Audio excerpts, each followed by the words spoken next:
maybe a tweet. The question was, is there anything that you wouldn't put your logo on? That wasn't you. That was someone else. It wasn't me. But yeah, I said no. There probably are things I wouldn't. No, I put that on everything. What do you mean? It's like that red hot sauce commercial. I put that shit on everything. That's how I feel. That's Frank's Red Hot. Yeah. Yeah, I do put that shit on everything. So, logo, branding, street cred. What's going on in your world? I mean, I think we kind of lucked out, to be honest, when Streetcred launched. You know, it's my second agency. Who did your logo work? A guy that we're a bit familiar with. He might be somewhere in the room. Chris Morton? It was Chris Morton. He's amazing. But logo, street cred. I mean, you get the logo, you get it out there. I know you're working on the logo. Yeah. You know, where do you draw the line? Like, we obviously don't have a line to draw, but some people do. We got lucky with the name first. So just having that epiphany of credibility marketing meets Wall Street, street cred. You nailed it. We call PR. You nailed it. Yeah. When that hit us, it was with my wife, and we'd had a couple beers. We were sitting poolside on vacation, and that light bulb went off, and she just remember her sprinting in to try to grab the URL because the first step is the name, and then just the little. I mean, Christopher was awesome, and the first version, by the way, of the logo was phenomenal, and it was very cool art, like graffiti art, and I just felt we needed something a little more tight, a little more buttoned up for financial services, not to get too buttoned up, but then with the little, I mean, it sounds stupid, right? But the E's being street crosswalks. So dumb, but like it actually works. And there are other companies out there called Streetcred that have the E's as normal E's, and I laugh at them. How long did that process take for you? Well, I mean, Christopher gets all the credit for the logo. You know, there's the thinking of the name was half the battle, and then. Did you even pay us for that? I think in PR equity. I think I got you on a video or something. So I don't want to front run your news, so you can just tell me to piss off. Are you new name, logo? Well, that's why I asked about the process, because I hated the process. Yeah. It was something that my partner Elizabeth and I had talked to like a long time. We're like, we need to do this.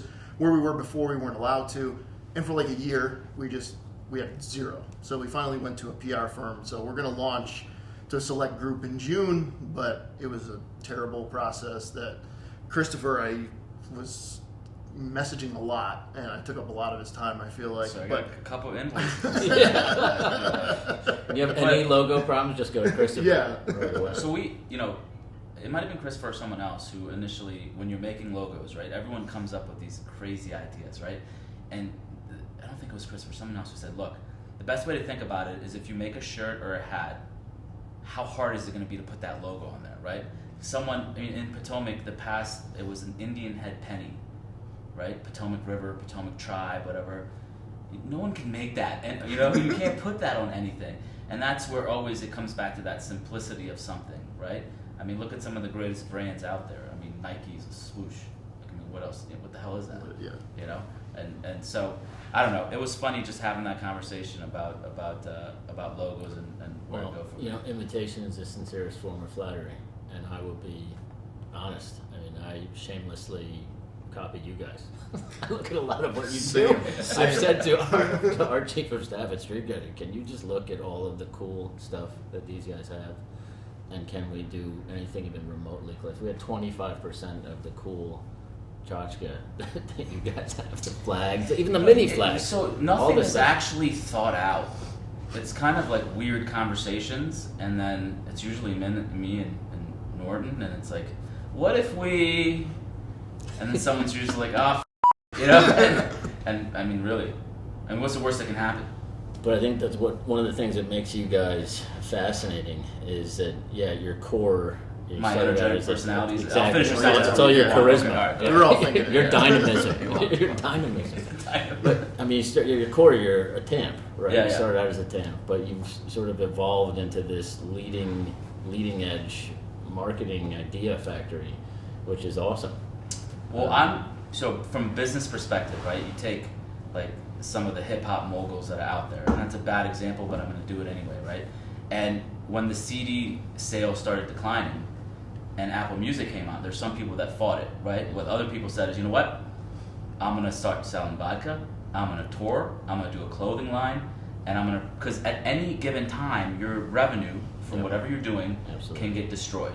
Absolutely. And you can't feed your family and your staff without having different forms of revenue, right? It's good business to have those different, avenues. And so we've always said, look, let's just keep expanding it, right? Keep getting new ways to kind of get the brand out there. And the cool thing is it feeds off each other, Everything you now do on the research side and everything just feeds off each other and just becomes this machine. You're also fearless, though. I mean, fearless? You have more guts than It's than called most. zero Exactly. That's So we are allowed to curse on the show. I am. No, you guys are joking. Where I lost. Been holding back. I can unleash the profanity. All right, so let's talk marketing from a couple angles, right? What, like, your plan, what you guys do, what has worked and hasn't worked. Let's start, Jeff. What kind of is your goal? Well, there's a lot that hasn't worked. Because we don't really know what we're doing. So, we didn't go to school for marketing. I didn't even go to school for finance. I went to school for sport communications. So I'm like, I'm starting from nothing. So really, to us, it was how do we market ourselves to the clients that we want to be our clients? And that really just started when we got to Cetera. Now we weren't allowed to have a website before. So it's like now we can actually do this, and we can actually get things approved in 2 days instead of 2 months. Yeah. So it's been, following you guys, and really once we were able to find you guys and really say, well, they're doing all these podcasts, and well, we need to do that. Like, I need to get in front of my clients and prospects that way. So that seemed to have worked, but I'm glad that you were the leader and always said, don't look at the views in the beginning, because some of our videos, the views suck. But we just got to keep, to your point, we got to keep doing it. It's all relative. Like the first couple of views, we had 5, 10, 50. Yeah. Now we're about to kill a show because it has 3,000. Because they're now the bottom of the run. Like it's all relative. Yeah. Right? You're not doing much marketing. Well, you guys are just so good. You get word of mouth. That's right. That's right. It's that simple. It's the street cred. We're in kind of a weird spot with that because the entire objective of Street Cred, we're a PR shop.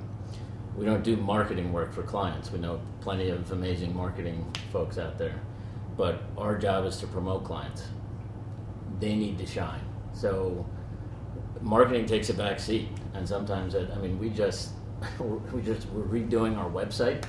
Again, I don't want to disclose how much Christopher was helpful with our initial website.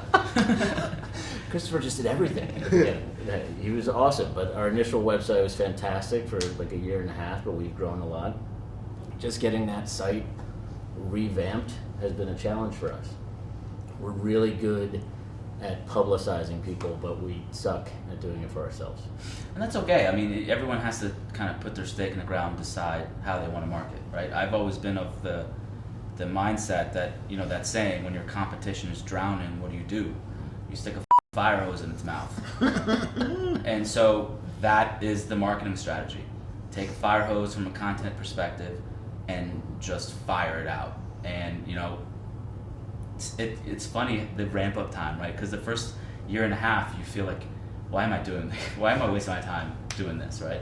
And then you have, lighting issues, recording audio. You're starting to go through that. Yep. You redo things like 4 times, and then it's weird. I was at a conference in DC, a CMT conference, and like a normal human being, I'm introducing myself. Hi, my name's Manish, and the guy, 4 people. Yeah, I know.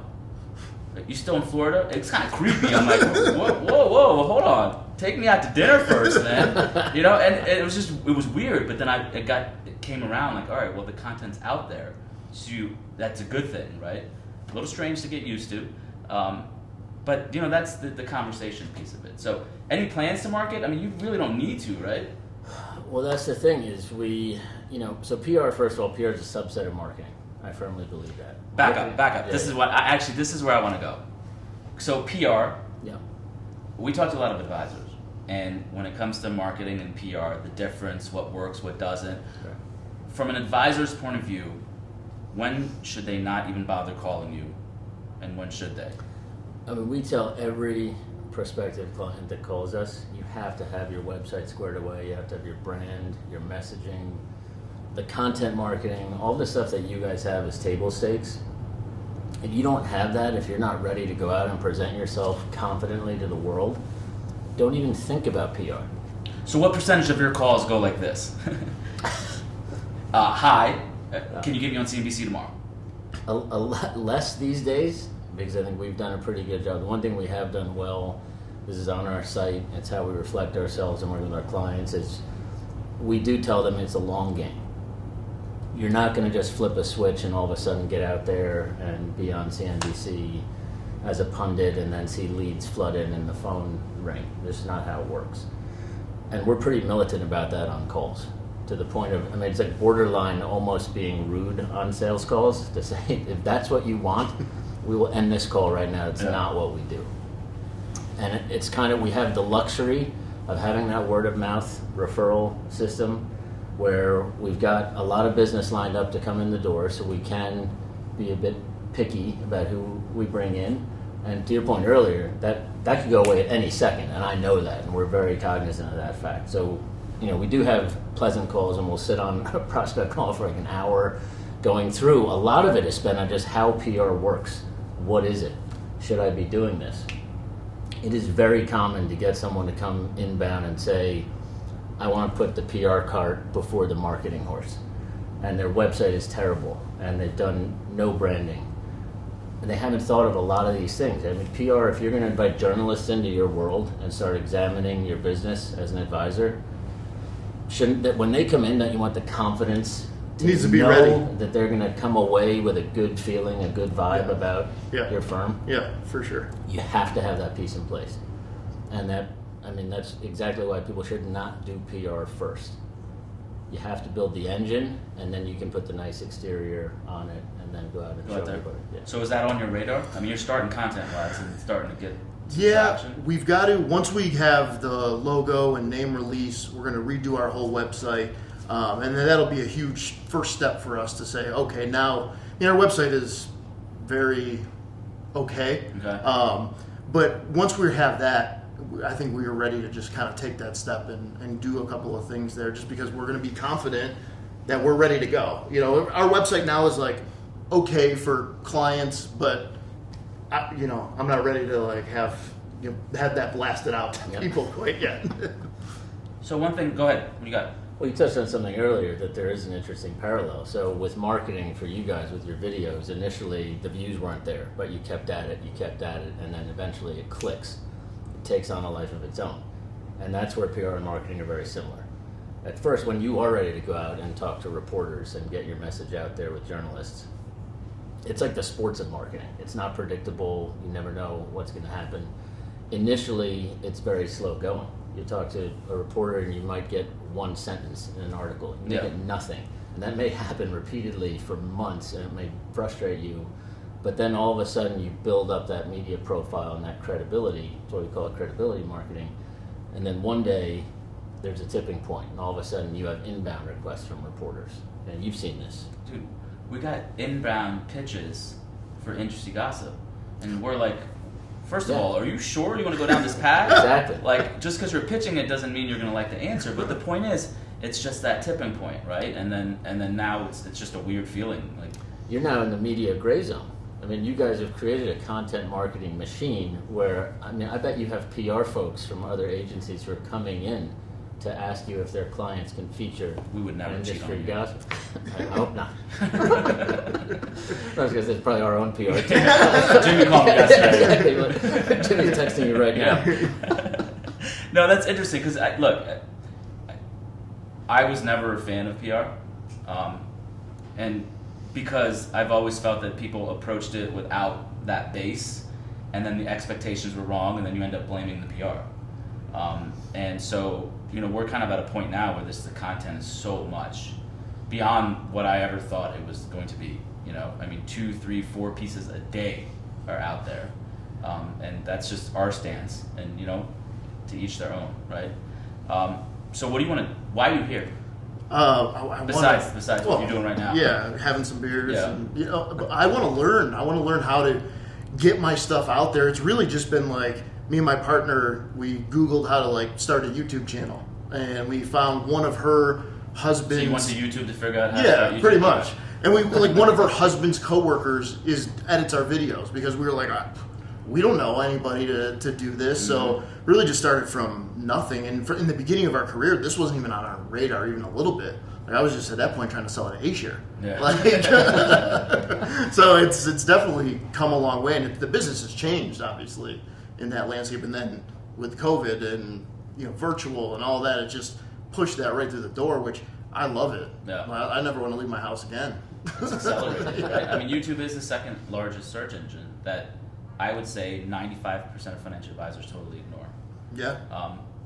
I'm not sure why, right? I mean, but they ignore it completely. Sometimes it's compliance, which you probably have a couple fun things to say about. Yeah, it's not as bad as it once was. Yeah. But the nice thing is, and I'll shout out our assistants, Barb and Nakia, I don't really do any of it. Mm-hmm. I just kind of say, here's the video, here's our editor, Grant, thank you. He edits, they send the compliance, and they say, are you ready for me to send it out? So that makes it easy on our end. But, we did run into something, like at the end of every video, like our video, our compliance came back and said, oh, you can't say that. Well, I'd already said it in 10 episodes, and they didn't say anything. So it's like, well, are we changing the rules? Are you not watching the videos? Why can't they say it? Why can't you say it? It was just, they said you can't. Meanwhile, Kathy Wood.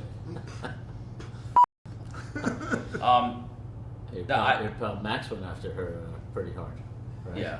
Well, listen, there's no standard. It's like we work with broker-dealer advisors who get their business card font issues. They have issues with the business card font. And why are we doing? Why are we talking about business card? Where are we right now? And so we have compliance rules in place. Don't say this. Don't say that. Anything else, knock yourself out. We're not going to mess around with the little stuff with that. As long as you're not promissory and talk about performance, which we don't, and miles and stuff like that. So, what else is going on in your life in terms of growing the business and growing pains as a business owner? I know you and I play therapist to each other once in a while. That's true. Let's have a therapy session. Yeah, I think we just had one a couple of days ago talking about all the amazing benefits you offer to everyone on the Potomac team and how I feel bad because business owners be like, oh, I'm struggling. Should I do a 401k? What do you do? And I send them the link, and they're like, oh. I actually. You asked. You sent me that link, and I sent it to Jimmy, and I'm like, oh, we have so much work to do. We are doing the 401k. Sometimes I wonder myself. It made it public. Can't go back on it now. We have a lot of the benefits we have are fantastic, but the things again, you guys are just thinking differently. You're innovating.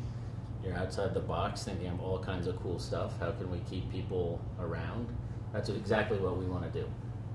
In our business, in PR, team turnover is typically very high at an agency. Client turnover is very high at an agency. So, how do you solve those two problems? Jimmy and I think of that every single day. Yeah. So every day, everything's about how can we create an environment at this agency where our team is not terrified of clients, when they're not terrified of each other, they're not scared of us. They want to work with one another. They enjoy PR. PR can be very enjoyable. Yeah. When we call it the sports of marketing, sports are meant to be fun. Yeah. At their core. So what is the answer? How do you keep them? What's the solution? It's a great question. Again, it goes back to client selectivity. We don't bring clients on. We have a no a-hole client rule, number one. That sounds very basic, but we already had to let you took us on, so. Yeah, right? Damn it. We already broke that rule. We had to say goodbye to a client last summer because it was not a pleasant experience for the team. They weren't listening to anything that we counseled them to do. It's like you hire an attorney and then you get into court and you say to the attorney, no, I got this, and then stand up and just try to run your own show and talk to the judge and battle the other side, you're going to lose. You're not going to do very well. Clients who come on and hire us to be their PR counsel but don't want to listen to us should not be doing PR, at least not with us. And typically those types of clients don't respect our team, they don't respect the profession, they don't respect the hard work that goes into what we do. We don't want clients to be constantly coming up to us and saying, thanks for the coverage, thanks for this, the opportunities to get into our report. That's table stakes. Yeah. That's what we should be doing every single day. But we need to be working with good people. Right. If our team is inspired by our clients, they're going to do more inspired work. They're going to enjoy coming in every day and talking to you and wanting to put you in front of the press. And when they speak to reporters and you're not there, guess what? They're going to be buying into your message, and they're going to be selling that message into journalists with every ounce of energy that they have. Yeah. And that's the type of environment we create. So I'm going to talk about this real quick, and then we can wrap it. I had dinner last night with someone, and they were talking about this manager that was bleeding assets. Just normal performance drag. You're going through a struggling market here. And he was just trying to figure out what to do, and I asked him, has he communicated to his clients? And the guy's like, well, they do a quarterly newsletter. I was like, okay, so the last time you didn't said anything to anyone was 12/31. And then you wonder, right? And then so we've always taken that stance.